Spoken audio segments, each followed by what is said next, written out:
Hi viewers, welcome to இளவரசி Sudhakar YouTube channel. என்னோடய சேனலை நீங்கள் ஃபஸ்ட் டைம் பார்க்குறீங்கன்னா சப்போர்ட் பண்ணுங்கள், சப்ஸ்கிரைப் பண்ணுங்கள், கமெண்ட் பண்ணுங்கள் ஃப்ரெண்ட்ஸ். என்ன சப்ஸ்கிரைப் பண்ணி வச்சுருக்க எல்லா வியூவர்ஸ்க்கும் தேங்க்யூ ஸோ மச். ரொம்ப ரொம்ப தேங்க்யூ. நான் இப்போ உங்கள்கிட்ட என்ன டாபிக் பேச போகிறேன்னா, திருமண வாழ்க்கை எப்படி அமைஞ்சால் நல்லாயிருக்கும், அது எப்படி நம்ம சூஸ் பண்ணுறது. நிறைய பேர் என்னடா வாழ்க்கை இது, நம்ம என்ன இவ்வளோ கஷ்டமாக இருக்குது அப்படிலாம் நம்ம ஃபீல் பண்ணுவோம். ஆனால் திருமண வாழ்க்கைங்கிறது நம்ம நினைக்கிறதோ இல்லை யார் நினைக்கிறதோ இல்லை கடவுள் நினைக்கிறது. நமக்குன்னு யார் இருக்காங்களோ அவங்க தான் நமக்கு கிடைப்பாங்க. அவங்க நல்லவங்களாக இருந்தாலும் சரி, கெட்டவங்களாக இருந்தாலும் சரி, அவங்க கூட தான் சேர்ந்து வாழணும் அப்படிங்கிறது நம்மளோட விதின்னு தான் நான் சொல்லுவேன். ஏன்னா நம்ம யாருன்னே தெரியாதவங்க, எந்த ஊரில் இருக்காங்கன்னு நமக்கு தெரியாது. ஆனால் நமக்குன்னு அவங்க பிறந்திருப்பாங்க எங்கேயோ ஒரு இடத்துல, அவங்களுக்கு நம்ம பிறந்திருப்போம். அது திருமணங்கள் சொர்க்கத்தில் நிச்சயிக்கப்படுது அப்படின்னு சொல்கிறாங்க. அது உண்மைதான். அதுவும் இல்லாமல் நம்ம கல்யாணம் ஆயிடுச்சு, அவங்க கூட தான் சேர்ந்து வாழணும், வேறு வழியில் அப்படின்னா நம்ம வாழ்ந்துதான் ஆகணும். ஆனால் அது ஒரு புனிதமான பந்தம். அந்த பந்தத்துக்கு யாருமே ஒரு இம்பார்ட்டன்ஸ் கொடுக்குறதே இல்லை. எல்லாருமே கல்யாணம் பண்ணுறாங்க, நம்மளும் பண்ணுறோம் அப்படிங்கிற மாதிரி ஏதோ பேருக்காக வாழ்கிற மாதிரி. பெண்களாக இருந்தாலும் சரி, ஆண்களாக இருந்தாலும் சரி, பெண்கள் கூட ஓரளவு அந்த உறவையும் அந்த அந்த பந்தத்தை மதிப்போம். ஆனால் ஆண்கள் அதை ஒரு பொருட்டாகவே நினச்சிக்கிறது இல்லை. எல்லாருமே இப்படி இருக்காங்க, நம்ம எல்லோரும் வாழ்கிறாங்க, நம்மளும் வாழ்கிறோம், எல்லோரும் குழந்தை பெற்றுக்கிறாங்க, நம்மளும் குழந்தை பெற்றுக்கிறோம் அப்படி சொல்லி ஒரு சராசரியான வாழ்க்கை வாழ்கிறது அப்படி அது போர் தான் அடிக்கும். நான் சொல்லுவேன், அது ரொம்ப போர் அடிக்கும். ஃபஸ்ட்டு நான் என்ன சொல்கிறேன்னா, ஃபஸ்ட்டு அந்த அது பந்தம்னா என்ன அப்படிங்கிறத நம்ம தெரிஞ்சுக்கணும்.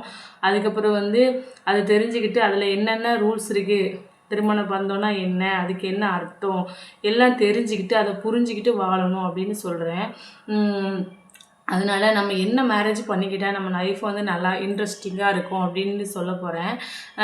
சில பேர் லவ் மேரேஜ் பண்ணியிருப்போம், சில பேர் அரேஞ்ச் மேரேஜ் பண்ணியிருப்போம்.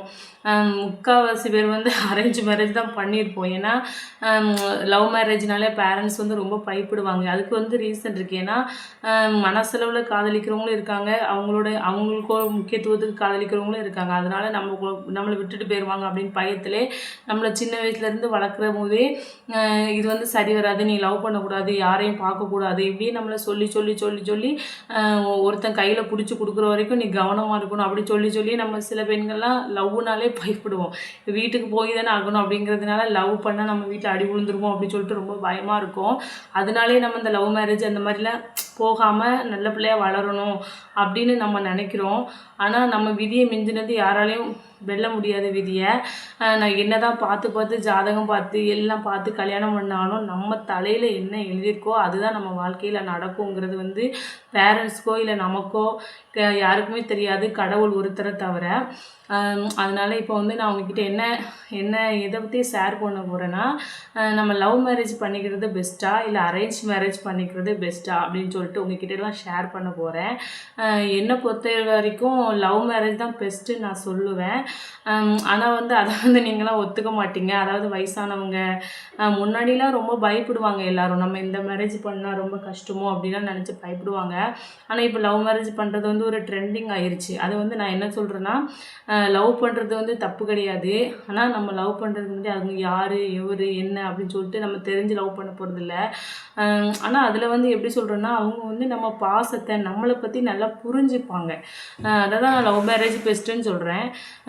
யாருன்னே தெரியாது, நம்மளாம் சின்ன வயசுலேருந்து நம்மளை பார்த்து பார்த்து வளர்ப்பாங்க. நமக்கு என்னெல்லாம் பிடிச்சிருக்கு, என்னன்னாலும் இந்த பிடிச்ச பொருள்லாம் வாங்கி தருவாங்க. அவ்வளோ சந்தோஷமாக நம்ம பேரண்ட்ஸ் நம்மளை பார்த்துப்பாங்க. ஆனால் மேரேஜ் லைஃப் அப்படிங்கிற திருமண வாழ்க்கை வரும்போது யாருன்னே நமக்கு தெரியாது. அவங்களுக்கு பிடிச்சிருக்கோம், ஆனால் எல்லா பொருளுமே அவங்கக்கிட்ட இருக்கும். பணம் இருக்கும், கார் இருக்கும், வீடு இருக்கும், பங்களா இருக்கும், சொந்த பந்தங்கள் இருக்கும், எல்லாமே பெரிய லெவலில் இருக்கும். ஆனால் அவன் நல்லவனா கெட்டவனான்ட்டு தெரியாது. வெளி பார்வைக்கு அவன் நல்லவ மாதிரி இருப்பான், நம்ம பிள்ளையை நல்லா வச்சுப்பான் அப்படின்னு நினைப்பாங்க. ஆனால் கூட போய் வாழும்போது தான் அவன் எப்படிப்பட்டவன், என்ன என்ன கேரக்டர் எல்லாமே. ஏன்னா எல்லாரோட முகமும் வெளியே டக்குன்னு தெரியாதுல்ல. இப்போ வந்து நம்ம சின்ன வயசுலேருந்து நம்ம குழந்தைய வளர்க்குறோன்னா நம்ம குழந்தை எப்படிப்பட்ட கேரக்டர் என்ன அப்படிங்கிறத வந்து ஒரு தாயால் புரிஞ்சிக்க முடியும். ஆனால் நம்ம எங்கேயோ இருந்தவங்கள பார்க்குறப்போ அவங்க எப்படிப்பட்ட கேரக்டர் நமக்கு எப்படி தெரியும். ஆனால் அவங்கக்கிட்ட அவன் நம்ம நல்லா பார்த்துப்போம் அப்படின்னு சொல்லிட்டு 20 வருஷம் வளர்த்த ஒரு குழந்தைய அப்படியே கொட்டி கொடுத்துட்றாங்க. ஆனால் அவங்க அங்கே போன பிறகு தான் தெரியும் அவன் சரியில்லைங்கிறது.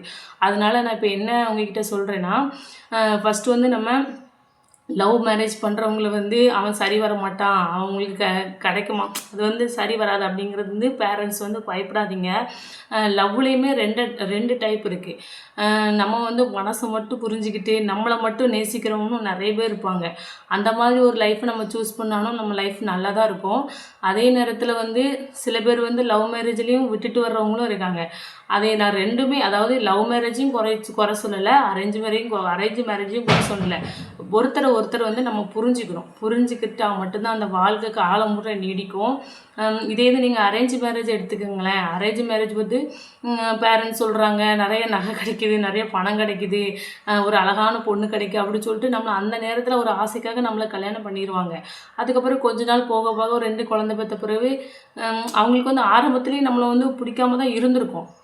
மனசளவில் வந்து அவங்களுக்கு நம்மளை பிடிச்சிருக்காது. ஆனால் நம்ம வந்து நிறைய நகை போட்டுட்டு போகிறதுனாலையும் நிறைய பணம் வச்சுக்கிறதுனாலையும் ஏதோ நமக்கு வந்து கல்யாணம் ஆக போகுது அந்த கல்யாண ஆசைக்காகவும் நம்மளை கல்யாணம் பண்ணிக்கிடுவாங்க. ஆனால் ஒரு 2 வருஷம் 2 பேபி பெற்ற பிறகு நம்ம கூட ஒரு சின்ன லெவலில் கூட நம்ம மேலே லவ் அப்படிங்கிறது வந்து இருக்கவே இருக்காது. லவ் மேரேஜ்னாலும் சரி அரேஞ்ச் மேரேஜ்னாலும் ரெண்டுலேயுமே லவ் இல்லைன்னா அந்த உறவு வந்து கண்டிப்பாக நீடிக்காது. எப்போவுமே நமக்குள்ளே வந்து சண்டை சச்சரவு வந்துகிட்டே தான் இருக்கும். நம்மளை வந்து நேசிக்கலையா, பெண்களை வந்து ஆண்கள் நேசிக்கலைனாலும் ஆண்களை வந்து பெண்கள் நேசிக்கலையா, 2 பேருக்குள்ள அந்த காதல் அப்படிங்கிற ஒரு ரிலேஷன்ஷிப் இல்லையா, கண்டிப்பாக அந்த உறவு வந்து நமக்கு நீடிக்கவே நீடிக்காது. எல்லாரும் இருக்காங்க, நம்மளும் இருக்கோம், நமக்கு கல்யாணம் ஆயிடுச்சு, அவங்க சாப்பிட்றோம், சமைக்கிறோம், குழந்தைகளை பார்த்துக்குறோம், இப்படியே ஒரு மாதிரி ஒரு போரான வாழ்க்கை தான் போய்கிட்டே இருக்குமே தவிர அந்த வாழ்க்கையில் எந்த ஒரு இன்ட்ரெஸ்டிங்குமே இருக்காது. அதனால தான் சொல்கிறேன், காதல் வந்து அவ்வளோ ஒரு முக்கியமான ஒன்று. அது எல்லார் லைஃப்லேயும் இருந்திருக்குமான்னு தெரியலையே, வந்தால் ரொம்ப சுவாரஸ்யமாக இருக்கும். அதனால் வந்து இப்போ ஒரு அரேஞ்ச் மேரேஜ் நீங்கள் பண்ண போகிறீங்க அப்படின்னா கொஞ்சம் டைம் எடுத்துக்கோங்க. கொஞ்சம் உடனே சட்டு புட்டுன்னு பார்த்தோம், எல்லாமே பார்த்துட்டோம், டக்குன்னு எல்லாம் ஓகே பண்ணி சட்டு புட்டுன்னு அமைக்கிறத வந்து ரொம்ப அவசரப்படுவாங்க. சில வீட்டிலலாம் மாப்பிள்ளை வீட்டில் ரொம்ப அவசரப்படுவாங்க. ஏன்னா மாப்பிள்ளையை பற்றி தெரிஞ்சிரும்ல. அதனால் பெண்கள் வீட்டில் வந்து நம்ம அவசரப்பட மாட்டோம். ஏன்னா நம்ம வந்து பெண்ணை வந்து கட்டி கொடுக்குறவங்க வந்து ஒரு தடவைக்கு 1000 தடவை யோசிப்போம். நம்ம பொண்ணு வந்து போகிற இடத்துல சந்தோஷமாக இருப்பாளா, அவன் நல்லவனா கெட்டவனா, நம்ம பிள்ளை வாழ்க்கை நல்லா இருக்குமா அப்படி சொல்லி கண்டிப்பாக பெண் குழந்தைகளை பெற்ற எல்லா பேரண்ட்ஸும் கண்டிப்பாக யோசிப்பாங்க. ஏன்னா நம்ம கடைசி வரைக்கும் அவங்க கூட இருக்கணும். ஒரு சின்ன இடைஞ்சல் வந்தாலும் பெண்களுக்கு கஷ்டம் தானே, அதனால ரொம்ப யோசிப்பாங்க. ஆனால் ஆம்பளை பிள்ளையை பெற்றவங்க வந்து அப்படி யோசிக்க மாட்டாங்க. அப்படி அங்கே ஏதோ ஒரு மிஸ்டேக் இருந்துச்சுன்னா சீக்கிரம் கல்யாணம் பண்ணிடணும்னு நினைப்பாங்க. நீங்கள் லவ் மேரேஜ் பண்ணாலும் சரி அரேஞ்ச் மேரேஜ் பண்ணாலும் சரி, நம்மளை கல்யாணம் பண்ணிக்க போகிறவங்கள பற்றி நல்லா விசாரிங்க.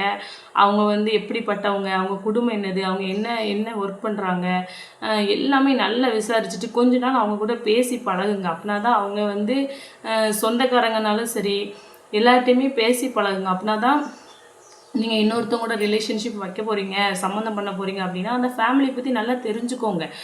சும்மா பார்த்தோன்னே பிடிச்சிட்டு உடனே அரேஞ்ச் மேரேஜ் பண்ணிவிட்டு அப்புறம் பிறவு கிடந்து சண்டை போடுறதுக்கு முதல்ல அவங்க எப்படிப்பட்டவங்க என்னன்னு ஒரு எவ்வளோ நாளும் 20 வருஷம் 25 வருஷம் நம்ம பொறுத்துட்டோம். ஒரு 2-3 மாதம் பொறுக்கிறதுல நமக்கு என்ன ஆகிருப்போது, ஒரு 3 மாதமாவது நம்ம கண்டிப்பாக கேப் விடணும். அப்படின்னா தான் அவங்க ஃபேமிலி பற்றி நமக்கு தெரியும். நம்ம ஏதாவது ஒரு சின்ன இடைஞ்சல் இருந்தாலும் நம்ம அதுக்குள்ளே அந்த பீரியட்குள்ளே நமக்கு தெரிஞ்சிடும். அதனால் நம்ம அவங்கள வேண்டாம், நம்ம அவாய்ட் பண்ணிக்கலாம். இல்லை அப்படியே அந்த மாப்பிள்ளை பையன் கெட்டவனாக இருந்தால் கூட நமக்கு தெரிஞ்சிடும். அதனால் அவசரம் மட்டும் இந்த மேரேஜ் வாழ்க்கைங்கிறதுல வந்து அவசரம் மட்டும் படாதீங்க. பொறுமையாக இருங்க, பொறுமையாக யோசித்து முடிவெடுங்க. அதுவும் இல்லாமல் நம்ம மனசுக்கு பிடிச்சவங்க வந்து நம்மளை நேசிக்கணும், நம்மளுக்கு பிடிச்சவங்கள நேசிக்கணும், நமக்கு பிடிச்ச மாதிரி நடந்துக்கணும். அந்த உறவு தான் வந்து ரொம்ப நீடிக்கும். அதனால் 2 மேரேஜ்லேயுமே அண்டர்ஸ்டாண்டிங் இருந்தால் அந்த வாழ்க்கை நல்லாயிருக்கும், இன்பமயமாக இருக்கும், ரொம்ப சந்தோஷமாக இருக்கும். ஏன் இந்த டாபிக் நான் எடுத்து உங்ககிட்ட இப்போ ஷேர் பண்ணுறேன்னா, என் வீடியோ வந்து கல்யாணம் முடிஞ்சவங்க பார்த்துட்ருப்பீங்க, கல்யாணம் முடியாதவங்க பார்த்துட்ருப்பீங்க, இல்லைன்னா ஒரு பெரியவங்க நம்ம ஒரு பெண் குழந்தை ஒரு வரன் பார்த்து தேடிட்டுருப்பீங்க, அவங்க என் வீடியோ பார்த்துட்ருப்பீங்க. எல்லாத்துக்குமே ஒரு யூஸ்ஃபுல்லாக இருக்குன்னா, ஒரு பெண்ணுக்கு நீங்கள் வந்து மாப்பிள்ளை தேடுறீங்க அப்படின்னா சுற்றி இருக்கிறவங்களும் விசாரிக்காதீங்க, அந்த மாப்பிள்ளையை நீங்கள் நேரடியாகவே விசாரிங்க, அதுதான் ரொம்ப நல்லது. ஏன்னா எப்படிப்பட்டவன் என்ன நம்ம பிள்ளைய வச்சு வாழ்வானா கடைசி வரைக்கும். ஆனால் கொஞ்சம் டைம் எடுத்துக்கணும். உடனே நம்ம அவசரமாக கல்யாணம் பண்ணி கொடுக்குறது வந்து ரொம்ப பெரிய முட்டாள்தனம். நம்ம பொண்ணு வந்து இன்னொரு இடத்துக்கு போயிட்டா நம்மளோட இருந்து அந்த பாதுகாப்பு அவளுக்கு கிடச்சிரும் அப்படின்னு இந்த அவசர புத்தியில் வந்து கட்டி கொடுத்துருவாங்க. அதுக்கப்புறம் காலம் பூரா இருந்து கஷ்டப்பட்டுட்டே இருப்பாங்க. ஏன்னா வாழ்க்கைங்கிறது வந்து ஆயிரங்காலத்து பயிர், கடைசி வரைக்கும் நம்ம அவங்க கூட தான் இருக்கணும். அதனால அவ்வளோ வருஷம் சேர்ந்து வாழ்கிற வாழ்க்கைக்கு ஒரு 2 மாதம் டைம் கொடுக்குறதுல என்ன தப்பு இருக்குது? அதுவும் இல்லாமல் நீங்கள் நிச்சயதார்த்தம் பண்ண போகிறீங்க, அவங்க 2 பேருக்கு கல்யாணம் பண்ண போகிறீங்கன்னா 2 பேரையும் பீஸ்ஃபுல்லாக பேச விடுங்க. பண்ணாதீங்க. நம்ம ஒன்றும் நம்ம பிள்ளைய வந்து அவ்வளோ ஒழுக்கமாக நம்ம வளர்த்துருக்கோம், அப்படி ஒன்றும் அவங்க தப்பு பண்ணிட மாட்டாங்க. அதனால அவங்க வந்து பேசி பழகட்டும். அப்போ தான் அவங்க எப்படிப்பட்ட கேரக்டர்னு பெண்களை பற்றி ஆண்களுக்கு தெரியும், ஆண்களை பற்றி பெண்களுக்கு தெரியும். அது ரொம்ப பெரிய யூஸ்ஃபுல்லாக இருக்கும். அப்புறம் கல்யாணம் ஆனதுக்கப்புறவே நம்ம முதலே இந்த வாழ்க்கை வேண்டாம் நம்ம நினச்சிருக்கலாமோ அப்படி சொல்லி ஃபீல் பண்ணுற அளவுக்கு அந்த திருமண வாழ்க்கை வந்து ஆயிடக்கூடாது. நல்ல பெஸ்ட்டாக எல்லாருக்குமே பெஸ்ட்டாக கிடைக்கிறது இல்லை. ஆனால் முடிஞ்ச அளவுக்கு நம்மளும் கொஞ்சம் முயற்சி பண்ணணும். ஏதோ கிடச்சி போச்சுன்னு சொல்லிட்டு டக்குன்னு கல்யாணம் பண்ணுறது வந்து ரொம்ப தப்பு நான் சொல்லுவேன். எதுனாலும் பொறுமையாக முடிவெடுக்கிறது ரொம்ப நல்லது. நான் சொன்ன பாயிண்ட்ஸ்லாம் உங்களுக்கு பிடிச்சிருக்கும்னு நினைக்கிறேன். என்னோடய வீடியோவை தொடர்ந்து பாருங்கள், சப்போர்ட் பண்ணுங்கள், சப்ஸ்கிரைப் பண்ணுங்கள், கமெண்ட் பண்ணுங்கள். என்னோடய பாயிண்ட்ஸ்லாம் உங்களுக்கு பிடிச்சிருந்துச்சுன்னா என்னை லைக் பண்ணுங்கள். Thank you friends.